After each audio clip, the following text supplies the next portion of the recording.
আসসালামু আলাইকুম। সম্মানিত ভাই ও বন্ধুগণ,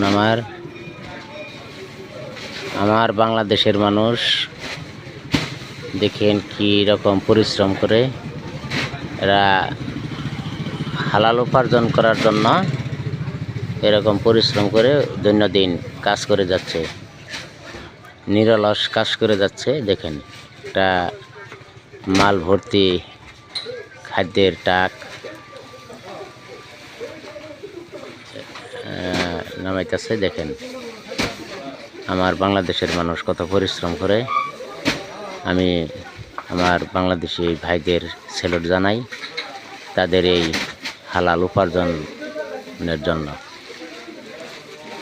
এরপরেও এরা খুব আনন্দের সাথে কাজ করে, সবাই মিলেমিশে থাকে, মিলেমিশে কাজ করে। দেখেন এদের মনে খুবই আনন্দ, এরা আনন্দের সাথে সবসময় কাজ করে। এটা আমাদের জামালপুর সদর উপজেলার সদর থানার রশিদপুর ইউনিয়ন তুলসীপুর গ্রাম।